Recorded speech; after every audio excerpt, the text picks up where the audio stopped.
Hello friends, welcome back to my channel. This is Priyanka and this video is related to CTET and other competitive examinations. अगर आप CTET की या फिर कोई भी competitive examinations की तैयारी कर रहे हैं तो हमारे स्टडीज क्विज चैनल से आप जरूर जुड़िए, क्योंकि यहाँ पे मैं आपको डायरेक्ट एनसीईआरटी बुक कवर करा रही हूँ जो कोई भी एग्जाम के पॉइंट ऑफ व्यू से बहुत बहुत इंपॉर्टेंट है। तो अब मैं बात कर ले रही हूँ जो आप स्क्रीन पे देख रहे हैं। तो ये एनसीईआरटी बुक क्लास 7 का आज से मैं जियोग्राफी स्टार्ट कर रही हूँ। क्लास 6 का ऑलरेडी साइंस और सोशल साइंस हमारा कंप्लीट हो चुका है। और अगर आप सीटेट पेपर 1 की भी तैयारी कर रहे हैं तो 3 to 5 मेरा टोटल वीडियोस अपलोड हो चुका है। अभी तक आपने मेरे वो वीडियोस नहीं देखे हैं तो जाइए प्लेलिस्ट पे, टोटल वीडियोस आपको मिल जाएगा, वहां से देख लीजिएगा। और अगर आपको इन वीडियोस के पीडीएफ फॉर्म चाहिए तो मुझे टेलीग्राम चैनल पे फॉलो कीजिएगा, स्टडीज क्विज ही सर्च कीजिएगा, आपको वहां पे चैनल मिल जाएगा और आपको पीडीएफ भी मिल जाएगा। तो चलिए स्टार्ट करते हैं।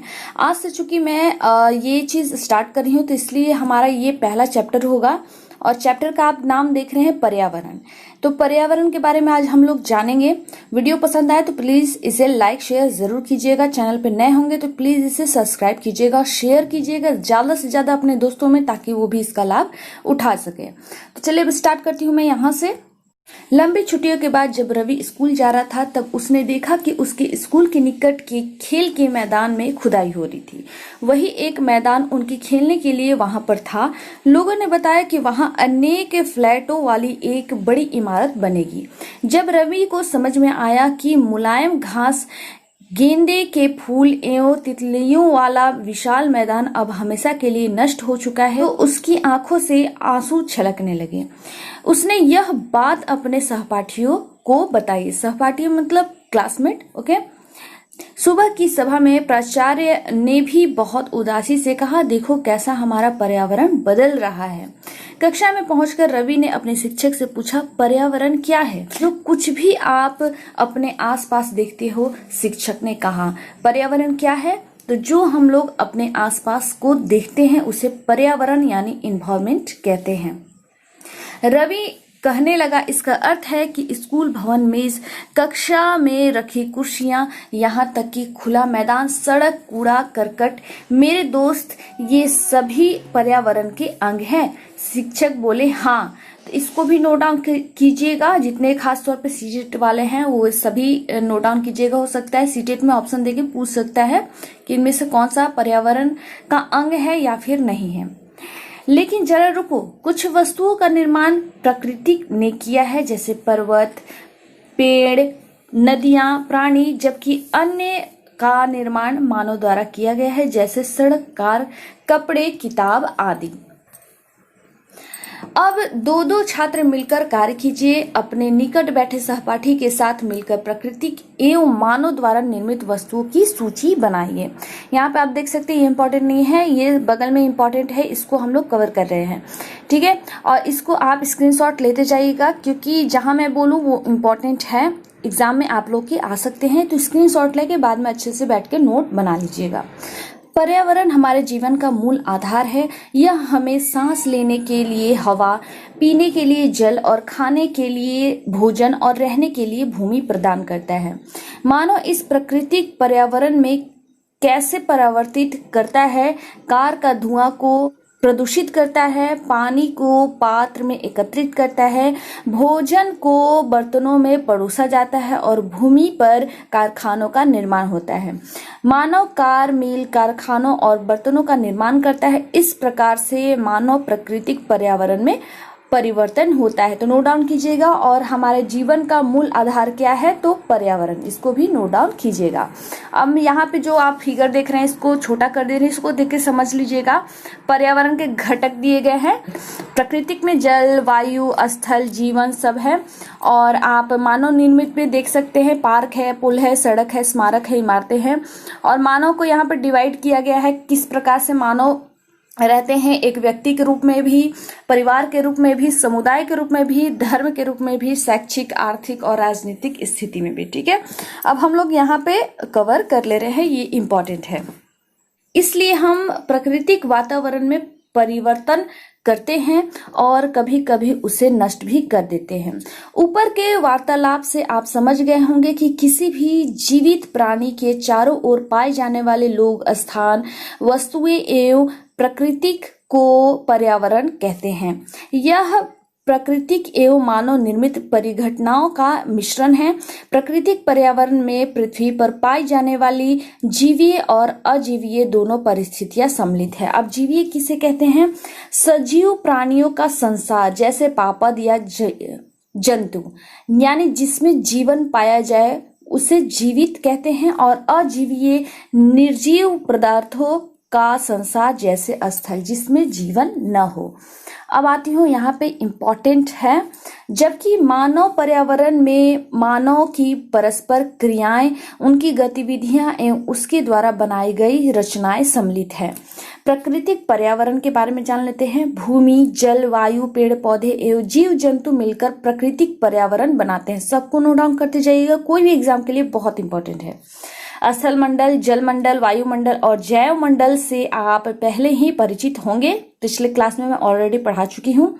आइए अब हम इन सब के संबंध में कुछ तथ्यों की जानकारी प्राप्त करते हैं। पृथ्वी की ठोस पपटी या कठोर ऊपरी परत को स्थल मंडल कहते हैं। जो ऊपरी सबसे परत होती है, जिसे पपटी या ऊपरी जो कठोर परत होती है, उसको हम स्थल मंडल कहते हैं।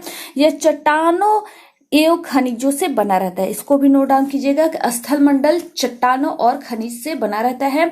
मिट्टी की पतली परत से ढका होता है। यह पहाड़, पठार, मैदान, घाटी आदि जैसी विभिन्न स्थलाकृतियां वाला विषम धरातल होता है। ये स्थलाकृति महाद्वीपों के अलावा महासागरों की सतह पर भी पाई जाती है। स्थल मंडल वह क्षेत्र है जो हमें वन, कृषि एवं मानव बस्तियों के लिए भूमि, पशुओं को चरने के लिए घास स्थल प्रदान करता है। यह खनिज संपदा का भी एक स्रोत है। तो इसको स्क्रीनशॉट आप ले लीजिएगा, इसे फ्रेश कर दे रही हूँ और आप इसे नोट डाउन कीजिएगा, बहुत इंपॉर्टेंट है। अब शब्द की उत्पत्ति। पर्यावरण यानी इन्वायरमेंट शब्द की उत्पत्ति फ्रेंच शब्द एनवायरोनेर या एनवायरोनेर से हुई है, जिसका अर्थ है पड़ोस। आओ कुछ करके सीखें। अपने आसपास के स्थल को देखिए और आपके पड़ोस में भूमि का उपयोग किस किस प्रकार से हो रहा है उसकी सूची बनाइए। ये इंपॉर्टेंट नहीं है एग्जाम के पॉइंट ऑफ व्यू से। अब आते हैं यहाँ पे, जहाँ पे इम्पोर्टेंट है, ये भी इम्पोर्टेंट है, स्क्रीनशॉट आप लेते चलिएगा। आप फिगर चूंकि यहाँ पे देख रहे हैं, जैव मंडल, वायुमंडल, स्थल मंडल और जल मंडल को यहाँ पे दिखाया गया है। अब मैं यहाँ पे आपको बीच में करके और स्क्रीनशॉट लेते जाइएगा लोग, बहुत इंपॉर्टेंट है, कवर मैं करा रही हूँ। जल के क्षेत्र को जल मंडल कहते हैं। यह जल के विभिन्न स्रोतों जैसे नदी, झील, समुद्र, महासागर आदि जैसे विभिन्न जलाशयों से मिलकर बनता है। यह सभी प्राणियों के लिए आवश्यक है। पृथ्वी के चारों ओर फैली वस्तुओं की पतली परत को वायुमंडल कहते हैं। पृथ्वी की चारों ओर जो पतली परत है वायु की, उसे वायुमंडल कहते हैं। पृथ्वी का गुरुत्वाकर्षण बल अपने चारों ओर के वायुमंडल को थामे रखता है। ये भी नोट डाउन कीजिएगा।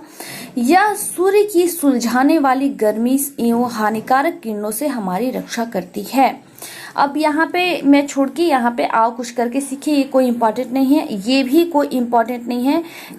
अब आती हूँ यहाँ पे, ये इंपॉर्टेंट है। शब्दावली को आप स्क्रीनशॉट ले लीजिएगा, मैं यहाँ से कवर करा दे रही हूँ। इसमें कई प्रकार के गैस, धूलकण एवं जलवाष्प उपस्थित हैं। वायुमंडल में परिवर्तन होने से मौसम एवं जलवायु में परिवर्तन होता है। ये भी नोट डाउन कीजिएगा। वायुमंडल में परिवर्तन होने से मौसम और जलवायु में दोनों में परिवर्तन होता है। पापद एवं जीव जंतु मिलकर जैव मंडल यानी सजीव संसार का निर्माण करते हैं। यह पृथ्वी की वह संकीर्ण क्षेत्र है जहां स्थल, जल एवं वायु मिलकर जीवन को संभव बनाते हैं। परितंत्र क्या है? रवि की कक्षा में एक एनसीसी कैंप में जेस्सी ने आश्चर्य से कहा, कितनी मूसलाधार वर्षा हो रही है, इससे मुझे अपना केरल याद आ गया। तुम सबको आकर देखना चाहिए कि कैसे हरे भरे खेतों एवं नारियल के बागानों में लगातार बारिश होती रहती है। तभी जैसलमेर के रहने वाले हीरा ने आश्चर्य से कहा, हमारे यहाँ तो वर्षा होती ही नहीं, हमें तो दूर दूर तक केवल कीकर एवं रेत ही नजर आते हैं, लेकिन वहाँ ऊँट भी मिलते हैं। रवि ने कहा। तो ये बात बात में यहाँ पे केरल और जैसलमेर के बारे में बताया गया है। आप लोग समझ गए होंगे, स्क्रीनशॉट ले लीजिएगा और नोट डाउन कर लीजिएगा। परितंत्र क्या है, या इसको नोट डाउन कीजिएगा, बहुत इंपॉर्टेंट है। वह तंत्र जिसमें समस्त जीवधारी आपस में एक दूसरे के साथ तथा पर्यावरण के साथ उन भौतिक एवं रासायनिक कारकों के साथ परस्पर क्रिया करते हैं जिसमें वे निवास करते हैं। यह सब ऊर्जा और पदार्थ के स्थानांतरण द्वारा संबंध है। आप कुछ करके देखिए, इंपॉर्टेंट नहीं है। यहाँ पे फिगर देख रहे हैं आप। अब आती हूँ यहाँ पे। हीरा ने कहा, ऊँट तो मिलेगी, जब तुम हमारे रेगिस्तान आओगे तो तुम्हें सांप, छिपकली एवं अनेक कीट भी दिखेंगे। रवि हैरत में पड़ गया। विभिन्न स्थानों में पाए जाने वाले जीव जंतु, वनस्पति एवं लोगों के रहन सहन के तरीके इतने भिन्न क्यों हैं? क्या सभी के एक दूसरे के साथ संबंध है? बिल्कुल, बहुत संबंध है। शिक्षक ने कहा, सभी पेड़ पौधे, जीव जंतु एवं मानव अपने आसपास के पर्यावरण पर आश्रित होते हैं। इसको भी नोट डाउन कीजिएगा। प्रायः वे एक दूसरे पर भी आश्रित हैं। जीवधारियों का आपसी एवं अपने आसपास के पर्यावरण के बीच संबंध ही परितंत्र का निर्माण करता है। अधिक वर्षा वाले वन, घास स्थल, रेगिस्तान, पर्वत, झील, नदी, महासागर एवं छोटे से ताल का भी एक परितंत्र हो सकता है। क्या आपको लगता है कि जिस पार्क में रवि एवं उसके मित्र खेलते थे वह भी एक परितंत्र बनता था? इसको नोट डाउन कीजिएगा, इंपॉर्टेंट है। अब मानवीय पर्यावरण के बारे में हम लोग जान लेते हैं। मानव अपने पर्यावरण के साथ पारस्परिक क्रिया करता है, उसमें अपनी आवश्यकता अनुसार परिवर्तन करता है। प्रारंभिक मानव ने स्वयं को प्रकृति के अनुरूप बना लिया था। उनका जीवन सरल था एवं आसपास की प्रकृति से उनकी आवश्यकताएं पूरी हो जाती थी। समय के साथ इस प्रकार की आवश्यकताएं बढ़ी। मानव ने पर्यावरण का उपयोग एवं उसमें परिवर्तन करने के कई तरीके सीख लिए। उसने फसल उगाना, पशु पालना और अस्थायी जीवन जीना सीख लिया। पहिए का आविष्कार हुआ, आवश्यकता अनुसार अधिक उपजाया गया। वस्तु विनिमय पद्धति का विकास हुआ, व्यापार आरंभ हुआ एवं वाणिज्य का विकास हुआ। औद्योगिक क्रांति से बड़े पैमाने पर उत्पादन प्रारंभ हुआ। परिवहन तेज गति से प्रारंभ हुआ। सूचना क्रांति से पूरे विश्व में संचार सहज और द्रुत हो गया।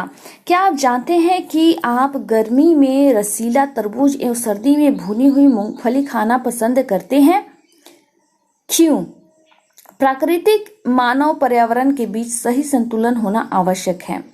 मानव को पर्यावरण के साथ समरसता से रहने एवं उसका उपयोग सीखना चाहिए। रवि की कक्षा में मिजोरम की एक लड़की नूरी, वह अक्सर अपने स्थान की हरियाली की बात करती रहती है। खेल के मैदान नष्ट होने के कारण रवि की उदासी देखकर नूरी ने अपने आने वाली छुट्टियों में अपने घर मिजोरम आने को कहा। रवि के शिक्षक ने भी बच्चों से कहा कि छुट्टियों में वे जिस स्थानों पर जाएंगे वहां के भूदृश्य, घर एवं लोगों की क्रियाकलापों का चित्र बनाकर लाएं। अब यहाँ पे क्वेश्चन आ जाता है, लेकिन मैं चलती हूँ आपको ऊपर लेके, इसलिए कि मैं काफी चीज ऊपर छोड़ के आई हूँ जो इम्पोर्टेंट था। ठीक है, हम लोग यहाँ तक अच्छे से कवर किए थे, यहाँ भी हमारे लिए कवर हो गया था हमारा। अब मैं आपको यहाँ पे आओ कुछ करके सीखे, इम्पोर्टेंट था नहीं, हम छोड़े थे यहाँ से, ये बहुत इम्पोर्टेंट था। क्या आप जानते हैं प्रत्येक वर्ष 5 जून को विश्व पर्यावरण दिवस मनाया जाता है? तो विश्व पर्यावरण दिवस कब मनाया जाता है? तो 5 जून को। नोट डाउन कीजिएगा, बहुत इंपॉर्टेंट है। सेकंड है वस्तु विनिमय प्रणाली। यह वस्तुओं की अदला बदली का व्यापार है, यानी वस्तु के बदले वस्तु लिया जाए, वस्तु दिया जाए तो वस्तु लिया जाए, उसको वस्तु विनिमय प्रणाली कहते हैं, जिसमें धन का प्रयोग नहीं होता है। पिछले सीटेट में इससे क्वेश्चन आए थे, इसलिए नोट डाउन कीजिएगा, बहुत इंपॉर्टेंट है। आओ कुछ करके सीखिए, ये इंपॉर्टेंट नहीं है। तो ये आप स्क्रीनशॉट लीजिएगा, ये बहुत अच्छा है और बहुत इंपॉर्टेंट भी है, इससे आपको रिकॉल मिल जाता है। तो मैं इसको बिल्कुल छोटा कर दी हूँ, स्क्रीनशॉट लेके अच्छे से पढ़ लीजिएगा। तो ये था आज का चैप्टर जो हो गया है यहीं पे समाप्त। वीडियो आप लोग को पसंद आता है तो प्लीज इसे लाइक शेयर जरूर किया कीजिएगा। चैनल पे नए होंगे तो इसे सब्सक्राइब कीजिएगा। चलिए मिलती हूँ नए वीडियो में नई जानकारी के साथ। धन्यवाद।